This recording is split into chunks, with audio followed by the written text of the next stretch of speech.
think we can start then. Good morning, everybody, and welcome.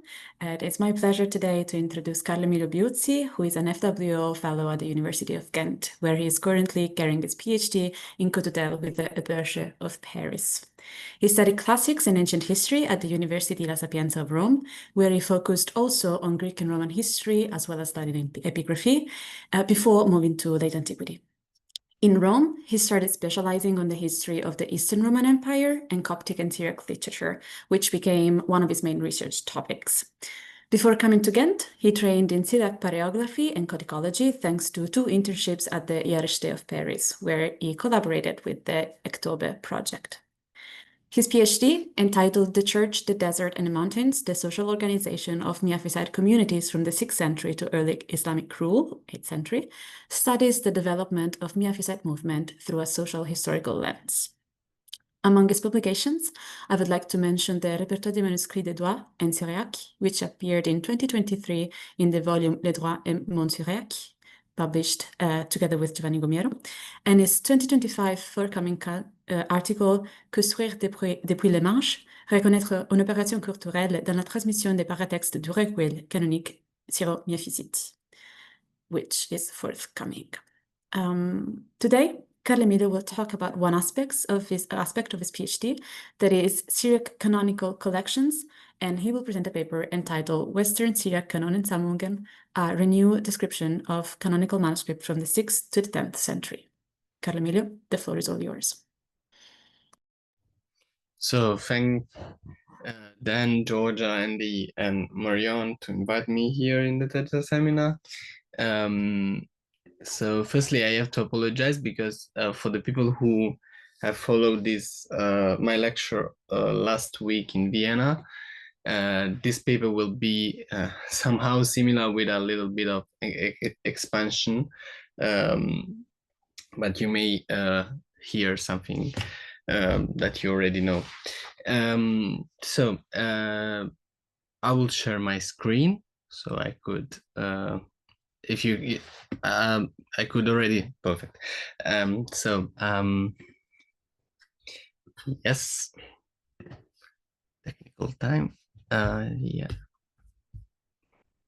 sorry. Yeah, and this one. Okay, today, yeah, as Giorgio was saying, thank you for the kind presentation. I will talk about one of the subject of interest of my PhD, which is on social history, but basically it is using legal sources to draw this social organization. So I will start with a little introduction about the development of my speech. I will talk about the aims, methodology, describe the corpus, and then I will go through a chronological description of the manuscript I'm presenting now to arrive to some conclusion. As you can already see, there is a mixture between chronological approach and genre. An approach on the genre, on the subject, we can say. So this is a more wide project in a sense, because yeah, my PhD stopped at the 8th century, to be precise, at the first half of the 8th century. But I'm trying to understand what is the morphology of the canonical presence into the Syriac manuscript transmission. Surely the first period is a period of formalization that ends somehow with a strong formalization at the end of the 7th century, and then find a new moment of formalization in the 13th century. Here we will see, we can say, the first phase, and we will also talk about it a little bit. My methodology is basically, we can say, a wide idea of codicology. Clearly, now all the manuscript I'm talking about, in a sense, need a better description, a more detailed description, and here will not be the place to do it. But in a sense, I'm trying to, on one side, understand if there is something on the base of the the layout, of the mise en page, of the creation of the object, on the making some paleographical observations, and also the stronger thing I would like to add is to understand really the logic inside the different manuscripts in which we found canonical material. This is basically to renew, or better to reassess, a line of transmission which will not be extremely stable, but to draw different lines, also more plural in a sense. The corpus for this talk is a little bit larger from in comparison to the annuals. It's 26 manuscripts. Basically, we say, as I was already see, that the majority of the manuscript is between the first 3 century I'm talking about, so 10 from the 6th, 7th century, with some manuscripts that were also dated to the 5th century, which probably is false. And then we have 10 manuscripts from the 8th century. The 8th century is really the moment that is the moment of the big explosion, in the sense, of canonical production. And then we have just 6 manuscripts from the 9th century to the 11th century, with just 1 manuscript in the 11th century. So we see also a decrease of production of manuscripts with canonical law inside. There are some problems of dating. We can say that it's quite an homogeneous corpus, but with in which we have to create a relative chronology that is which is not based just on the different ideas we have on the general history, but also on the relation between the manuscripts.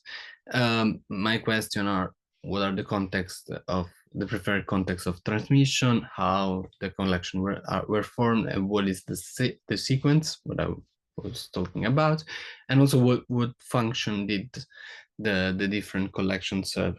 I don't have yet an answer for all these questions, but I will describe the different manuscripts and arrive to some preliminary, in a sense, conclusions. So the very first attestation of canonical material is not inside canonical collection, but basically we found some spare works inside different manuscripts.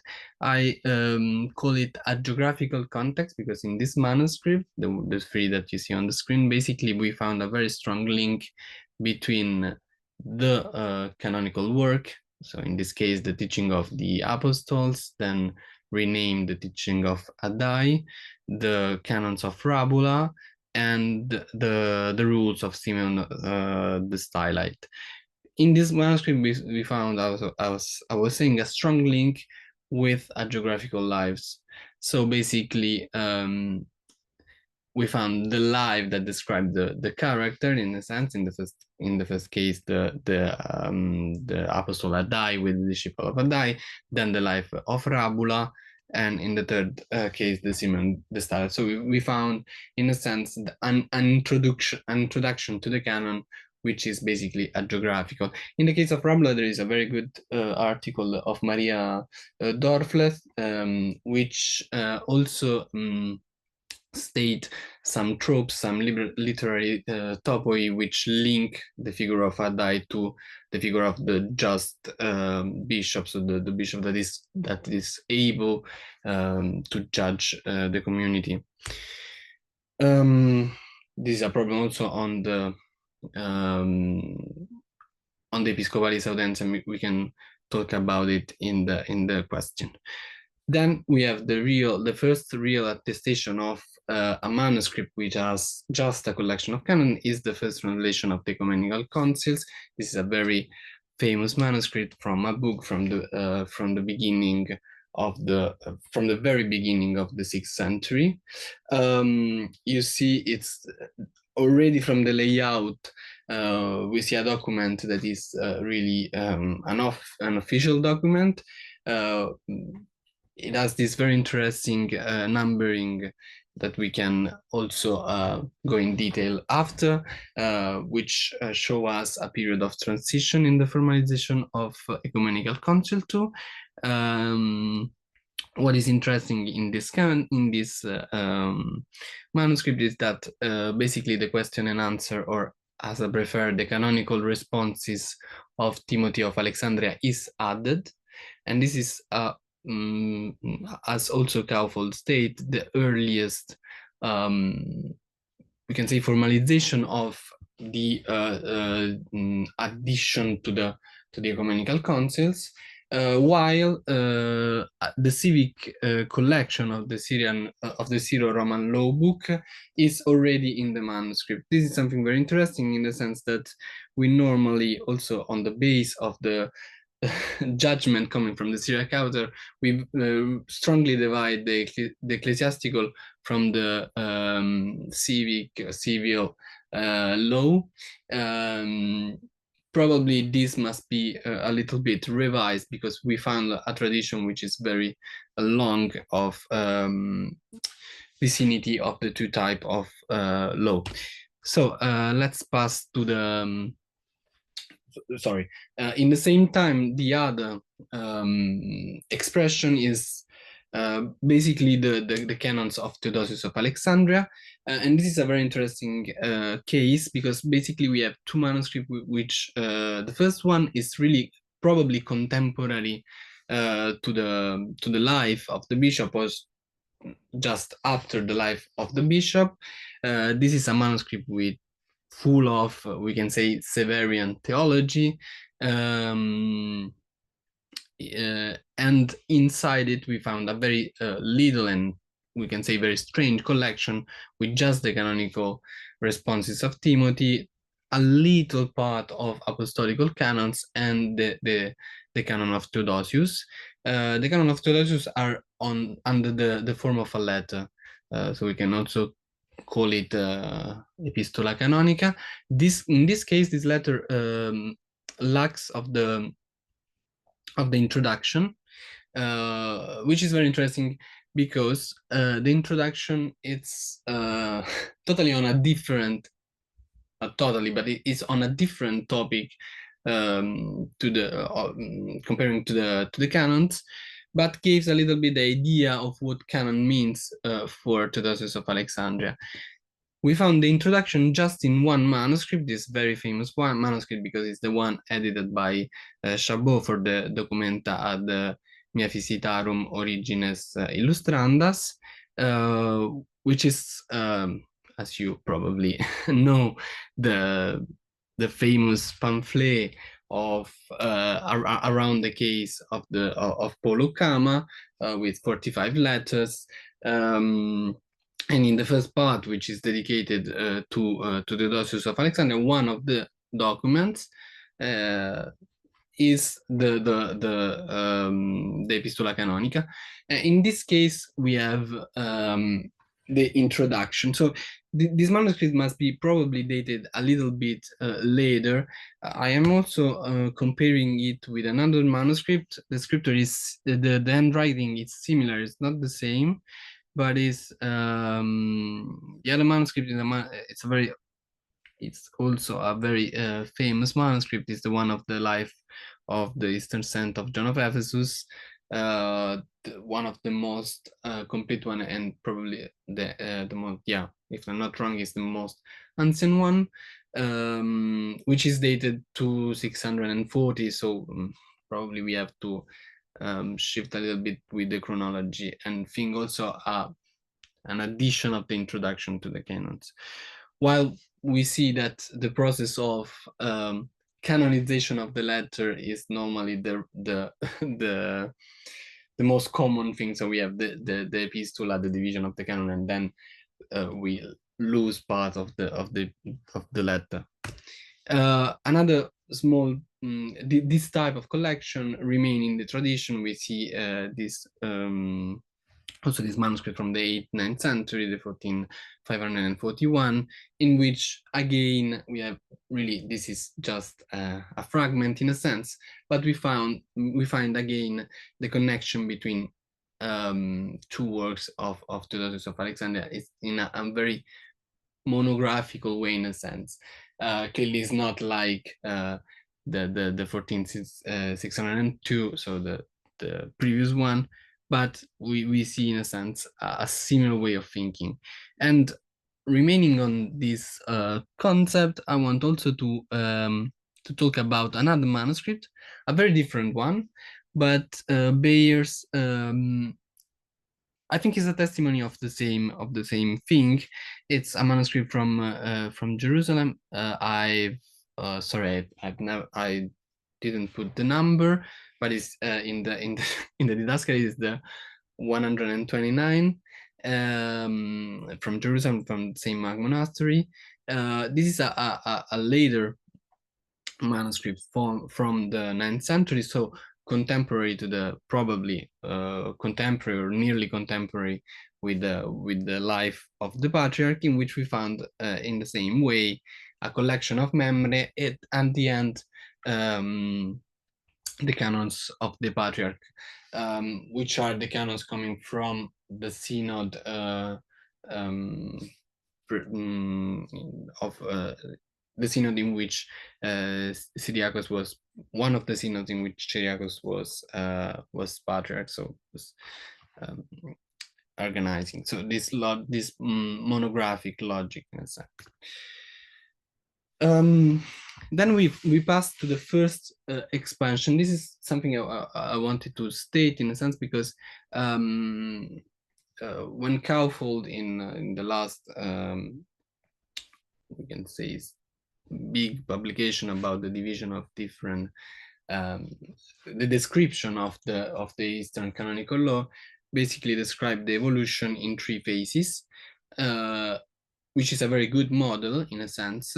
Firstly, we have the Greek law, the Greek ecumenical, we can call them Greek, but the ecumenical council, the Greek local synod, and then we have a first early stage of expansion with the canonical responses of Timothy, a second one in which we add basically the canons from the 6th century persecution, and a third one, which is what I call the Miaphysite Canonical Collection, a work most probably by Jacob of Edessa, in which we had all the Greek sources that were not translated before. This is a very stable model, which is interesting, but I wanted to compare with the manuscript transmission. And the real first expansion that we find is is slightly different, in a sense. This is a very strange manuscript with clearly two codicological units. It is strange because basically it finished with a first collection of canonical works, and then it restarts with the same list of works without ending. So it didn't copy the first part at the wall, but it clearly had the same aim. And here we found the order. So the first part is now basically formalized. So the titoli, which are a synopsis between the apostolic canon and the council, the canon of the apostles, the apostolic church orders, which is the third book of the Octavius Clementino tribute to Hippolytus of Rome, and then the ecumenical council with some addition and some omissions. And the real adding that we found here is the canonical responses of Timothy of Alexandria, and it's good for us. And then two works from the Syriac tradition, Rabula and John of Tella, a selection of the two. And I will say also very shortly that for Rabula, we see that basically the manuscript did not know the numbering of the work that we have already in the manuscript of the 6th century, which I mentioned. While for John of Tella, we have the precise numbering of the different canons. So it's a very different selection. It's a very different knowledge of the two works. In the same period, we see also another line of evolution, which is very interesting, I will shortly talk about it because I'm not a specialist of this, but the polemical one. In the real characteristic of the inclusion of canonical works into the polemical manuscript is that we found small collection, either one work or extract from some works, and then the requotation of the same canon into the subgroups of the manuscript. On this, the very example is the famous 12155, which has inside it a collection with a sense, we can say, which is already responding to some ideas, and we can see here the canonical material. We have the Ottatheocus, we have the Ecumenical Council, the Synod of Sardica is not there, and then they are just selected the Syriac canon from the 6th century persecution. So we don't have the late antique fathers, so Basil Gregory, sorry, Athanasius of Alexandria, Basil, and Gregory of Nyssa, sorry, but just the Syriac material. It excluded Rabula is totally excluded, but we have already Jacob, and sorry, not already. We have Jacob of Edessa and Athanasius, so we have sources in a sense and Syriac material. On this, a better study of the selections of the different canonical material must be done. It's not my aim, but it could be interesting, basically because, and we will talk about it, here it's in this kind of manuscript, it is stressed the idea of also the uses of canons inside the controversies. If for the 12155 we have a very we can say ordered collection, and also some other re-quotation inside the manuscript, for the 17193 the collection is totally exploding in a sense, and we found the different works directly inside the manuscript with a progression which is very strange. I wrote it down. It's basically this canon of Sergio Amphiarator, which are on the anathema, some anonymous canons, the teaching of Addai, some canons of the apostles, some canon of Nicaea, and the letter of Philoxenoph of Mabuk to Amida, which is a letter on regulation of monastic life, basically. So then we come to what Kaufhold calls the second augmentation of canon law, and I prefer this Miaphysite canonical collection, basically because I think it's a point of periodization, in a sense, a totally conscious moment of formalization of the canonical law with a form which is stable, and I will say why. Here, firstly, I want to present the material. As I already said, we can say the base, the core of the sources, so the pseudo-apostolic, with the formalization, the first real formalization of the Octatheocus of Clemens of Rome, the council, the Ecumenical Council, and the Greek local synod. And for the first time, the introduction of the Greek patristic canonical letters, in which, thanks to Patovic and Dan and Madalina, now we have the edition of Innexus of Antioch, but we see this introduction, which is very important for the reconstruction of the Miaphysite identity, we can say, for this long line in which Antioch is clearly the point of starting. We have some Alexandrinian material, the letter of Peter of Alexandria, and the canonical responses of Timothy of Alexandria, and the canonical letters of Athanasius, Basil, and Gregory, This is something that we find also in the Greek tradition. We will talk about it in the conclusions. And then the Syriac canonical text. I put Greek Syriac canonical text because for some of these works, we don't know if the Greek original was there. We, in some cases, we have hypothesized it. For example, for Constantine of Laodicea, we probably have a Greek antecedent, but we have lost the Greek. Basically, they are canon from the persecution with the addition of the canon of Pablo of Edessa incomplete. Sorry, in the complete form. It seems incomplete. And the canons of Seleucus Ctesiphonte, of Maruta, of Meiferkat, here put in a very strange position, which is not in relation to the ecumenical councils as we might imagine. And then the text of the 7th century, so Athanasius of Ballad, the letter on eating with the Muslim, and different collection of canon of Jacob of Edessa, different in the different manuscript. So I spoke about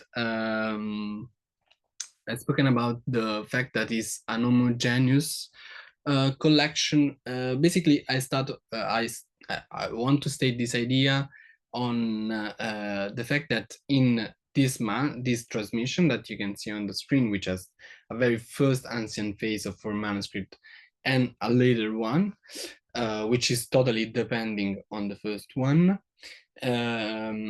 we found a corpus of glosses, 196 glosses, which is stably copied into all the manuscript. This for me is a sign of an idea, a conceptualization of an object, which would have also been probably described inside some intellectual milieu and transmitted to the manuscript, into the manuscript edition.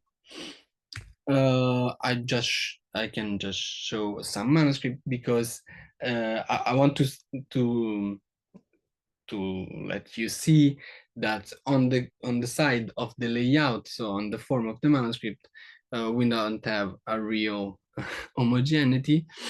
We have manuscript with two columns, for example, or with one of different dimension, with different decoration. But on the other side, also the later one of the first most ancient one, the one you see on the right, seems to be a very different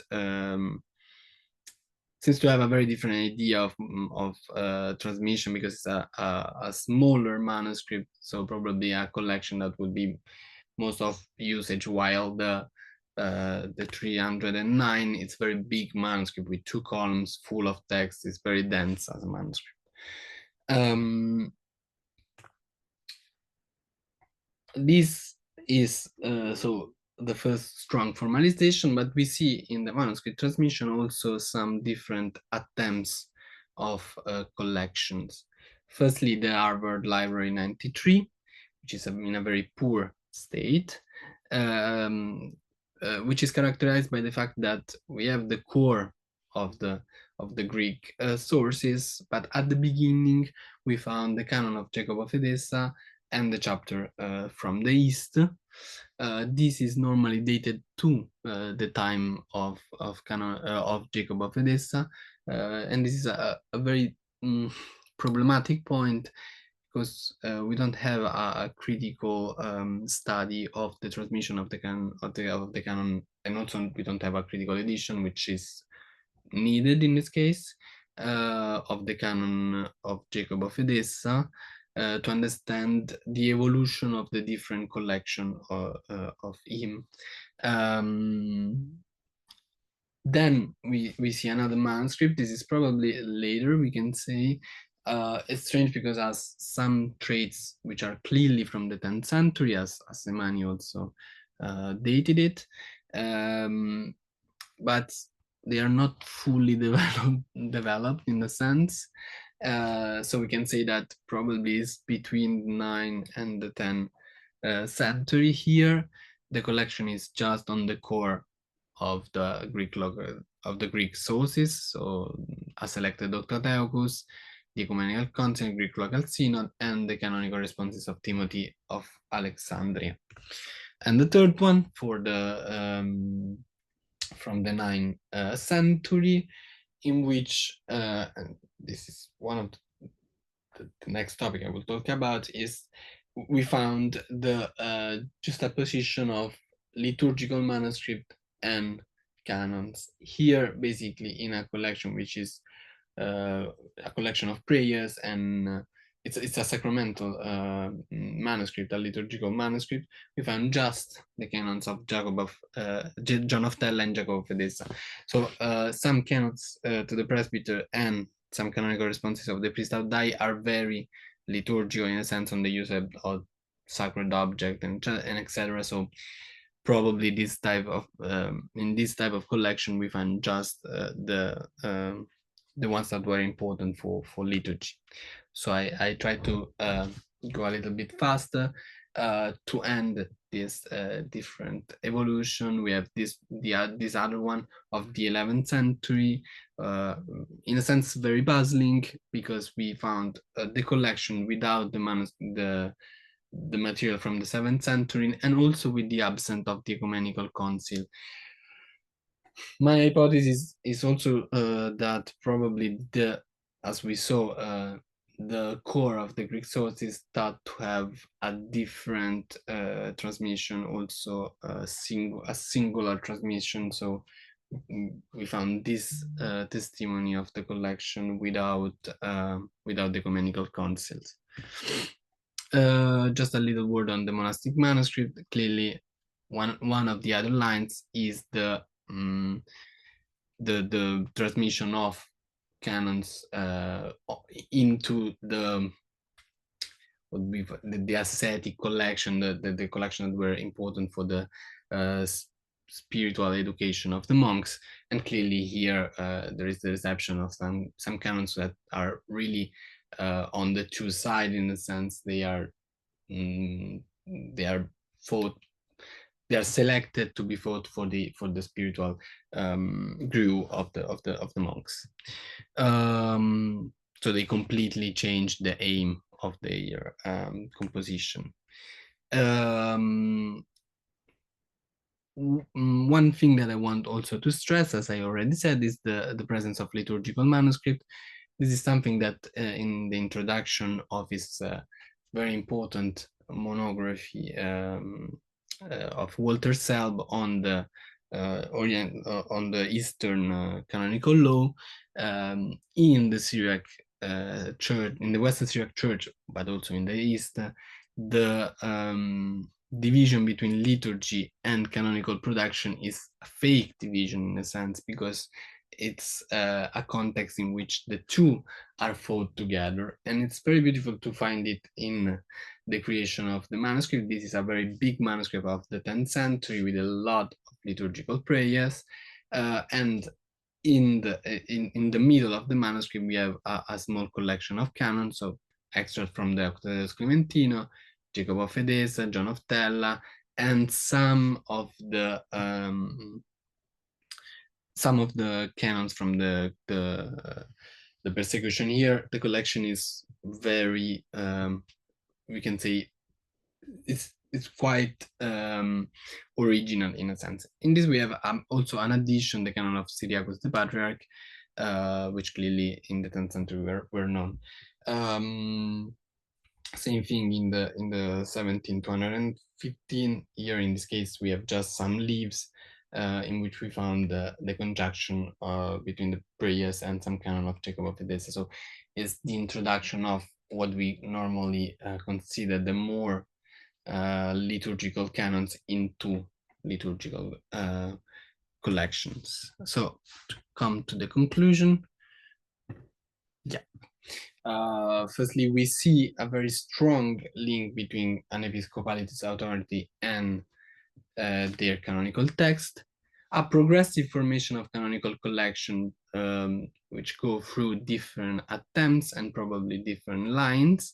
And this I also wrote, in it ensured parity with the Chalcedonian Church because the Miaphysite canonical collection has a strong dialogue with the Council of the Quinisexium, so the Council of True Law at the end of the 7th century, and with the formalization of the source of canon law in the second canon of this council I mentioned, with a similar formalization with omission and addition clearly of the Syriac canonical material. There is also a civic legal awareness in the sense that we find in this tradition the Syro-Roman law book, at least in 2 cases, and then it after the 10th centuries in many others. The importance of the letters and the epistolary dossier in the transmission of episcopal's canon. And then to come to the last slide of conclusion, the integration of canonical law into the polemical literature. And this point that I want to make, that is also a corpus that have a significant gap at the 11th century. This is very important because we find just one manuscript probably from the 11th century, and then at the beginning of the 13th century we found the famous West Syriac Synodicon. But in the 2nd century, between the 11th and the 13th, we don't know what happened. And it's very important because between the 9th and 10th century we have the formalization of the Islamic law in the Church of the East, and probably the reception of some of this thing also into the Western Syriac Church. And in a sense we switch off the light in the 12th century and we turn it in the 13th century with a total different collection in which basically we found that the very new feature of the canonical production of the 8th, 9th century, which is the organization of the locals, the 7th, and then mostly of the 8th, 9th century, of the organization of the Syriac local synod. So we found a very first phase with different attempts of creating a corpus of sources, this Miaphysite canonical collection, so a moment of formalization which is strongly identitarian, in the sense that this creates an history of authoritative figures which go from the apostles to Jacob of Edessa, and then the break of the new source of law, which is the one of the Syriac local synod. I thank you very much for the attention. Any question is warmly welcomed. I know I was very fast, so if you want also clarification, thank you very much. I'm very happy to reply. Thank you very much for the rich material, but rich overview of everything that's going on in there, which is very useful. I hope you publish this somewhere, because it's a big mess, like you showed, and it would be good to have some order into it on the development. We're welcoming questions whenever anybody wants to jump in with something. Until then, I have I can do one you mentioned on the last slide of conclusions, community structuring, and this is something that I'm normally struggling with. How do you? What did you get? Out of what did you get from your collections to community structuring? I'm curious. Yeah, this is it's a very tricky question in a sense, because my big question on this material, because really I'm trying to work on social history, is to understand how much these objects are part of the tools that the bishop and also the lowest part of the clergy could use in their the all day life in the sense, in a sense, and this is very difficult to state. I'm trying to use the this approach to the manuscript were coming from my last reading, and basically from the so-called the action network theory of Latour. So I'm trying to focus on the object to understand if the object can give us information about this type of things. What we can say, so So I don't want to put you in a corner. I'm just curious how you're thinking of making that connection broadly. So you're giving me the right answer with what you're saying, like where you're coming from with this. I'm curious. Yeah. I think some of the objects have a materiality which is strongly interesting, because, for example, the first translation of the Ecumenical Council is, for me, it's an official document. It's a very big manuscript with a very strong formalization of the page, of the numbering, of the so the possibility of use it. And this is something that the layout of the manuscript is carrying throughout all the transmission. So these are very readable manuscript. When we come to the Miaphysite canonical collection, I think the glosses are really, and that's why I was studying them. It's something that we in which we find a lot of information. They are normally a little one, so normally they are one word glosses that modify a little bit some interpretation of the canon. On this I will talk in Italian next week, on the precisely on the glosses, thanks to George again, and also the article that Georgia quoted is just about this. But we also find information like, for example, I remember one of the notes, which is in the little manuscript, the 310, which say, if you want to study law, you have to go through the apostolical material, but also not just on the extract of Severus, but you have to go and read the whole collection of Severus. So there is one information that is very interesting, that in a sense there is the need of the famous collection of the letter of Severus, in a sense, which is also very legal in a sense, the organization of Athanasius of Balad. And on the other side, the thing that the copist was giving information on how to study and how to prepare to use Syriac law, in a sense. Clearly they are small pieces of information that we have to frame into. Thank you. Yeah. No, thank you. It's very interesting, and I will follow, of course, all your publications. This is very interesting to me as well. Georgia, you have the next question.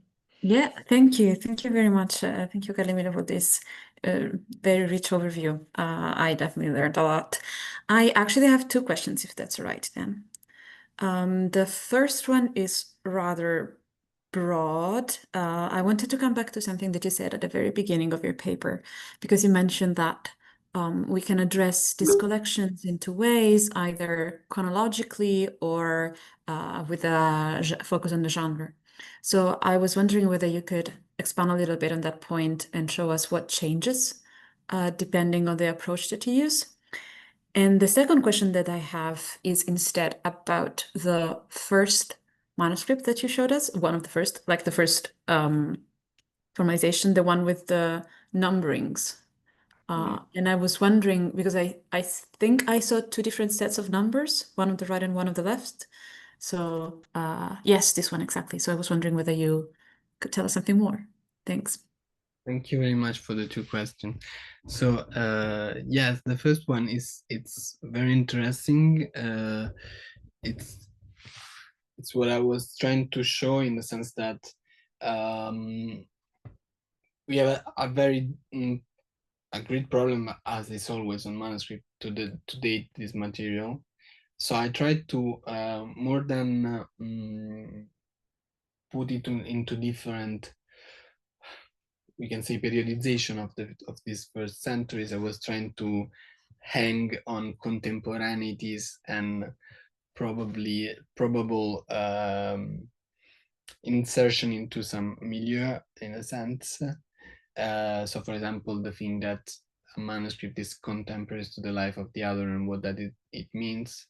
But also for example, for the Miaphysite canonical collection, we don't have manuscript that, or to be precise, to the actual paleographical dating, we don't have manuscript forming from the end of the 7th century. Probably the most ancient one is the Vatican manuscript, which is it's full of lacunae, and which has the writing which is the most, probably the one that could be compared with some more ancient one is this one. Do you see my cursor? Do you see my flash? Yeah, okay. Yeah, we do. The second square, this could be compared to another very famous manuscript from Paris, the Paris BNF Sierra 27, which is also called the Bible of Jacob of Edessa, that was thought autograph for a long period. Now this idea was a little bit contested, but what is very interesting is that that type of Estrangela could be also dated toward an early period, in a sense, which is very different from the Parisian one. Also, it seems similar, but the Parisian one has a uniformity of the trait which we don't find in the Vatican one. And that one of the Parisian is a later Estrangela of the 8th, 9th centuries, the Estrangela of the manuscript, for example, that Fiori took in consideration a lot for the project of the Florilegio, is the Estrangela of the 12,155, for example. So on this side we have this issue of dating, in the sense that it's for a lot of manuscripts it's between the 6 and the 8, basically. So we have to relatively put them in a progression. And on the other side, we have the genre. The genre, I think, is a very, I think, and this is an enormous work that has to be done, in a sense, to see the connection between the selection of canons of the different works, because canons were selected throughout the whole history of this literature, in the sense that in the Miaphysite canonical collection we find the whole works, but normally in the different manuscripts we find just selections of canons. And like, for example, I spoke about this one, no, sorry, this manuscript, this manuscript. And here, for example, the canon of Frabula are excerpted from the 2 collections. So the one, I call it Admonition to the Monks, and the other one are the canons for the Keyama, as Vööbus call it. So basically two different contexts. One is monastical, and the other is the context of the city, basically, of the town, to be precise. And here there is the canon are clearly. So for Frabula of Edessa, I started working on a selection, and the selection is like a summary, in a sense. But what is very interesting, for example, is the canon of John of Tella. Here, so the canon of John of Tella are known to be part of this Eucharistic ecclesiology, which Eucharistic, how you call, there is this very famous definition of Mensedam. Now I'm not remembering, but it's basically that it's all about the Eucharist. And this is true then, in the sense that a very big part of the canon of John of Stella is about this, but the selection of the canon of the presbyter in this manuscript exclude all the canon of the Eucharist. So this is very interesting in the sense that the genre of the manuscript is somehow influencing the selection of the canons inside the manuscript itself. So this is to say that we have to see the canonical works as very very malleable, very like they could be modified a lot following the usage of them. So this, thank you for the question, this is a detail, but it's very interesting. Here we find a very strange thing in the sense that, not so strange, it could be easily explained. These are the titles of the different canons of the ecumenical councils. Here we find on the right, we find the numbering from the beginning to the end of the collection of the Ecumenical Council following the Collection Theocena. And on the left, we find the numbering which restarts at each council. So, and this comparison is very important because when we go in the letter of Severus of Antioch, for example, on this we have wonderful contribution from LP. Severus knows the numbering, the progressive numbering, and quote the council in that way, while all the Syriac transmission after this manuscript forget this way of of numbering the canons. So use the canons with the internal numbering of each council. So basically here we have, and also there is a problem of the Greek comparison and the formalization of the Syloge of the 50 titles, which is related to this numbering. So in the sense, this is stating a moment of transmission in the Syriac tradition in which we found the two numberings together. So probably this is one of the last manuscripts carrying this double transmission that then is totally lost. Very interesting. This double numbering is something that also on a different kind of texts, Emiliano Fiori pointed out to me, happens in 12155 British Library for the collection of excerpts. They go also, there is one continuous numbering and one numbering proper of each excerpt collection at the same time. Both are given. So yeah, interesting. It's a different thing, just it's not there is anything in common there, but yeah, it came up to my mind. And so, yeah, thank you also for the answer to the first question. So if I got correctly, because it's something that really interests me, the idea is that, well, first of all, it's difficult to date paleographically, but there is a progression throughout time. But if we only look at the progression, we lose track of how the different genre of the collections themselves influence the way the collections are shaped, right? Yeah. Okay, good, thanks. Yeah, thank you. Thank you. Thank you. I particularly like the notion of double referencing, which we sometimes find with two running. We find I have some examples in the Greek for different collections, epistolographic collection where you get both the numbering of the new collection and the old numbering from the older collection. Yeah, I always like to see things like that. And on this note, if no other question jumps in, I would like to thank to our speaker today and to everyone who attended. Have a good day. Thank you. Thank you, everybody, for joining. See you next time. See you next time. Sziasztok!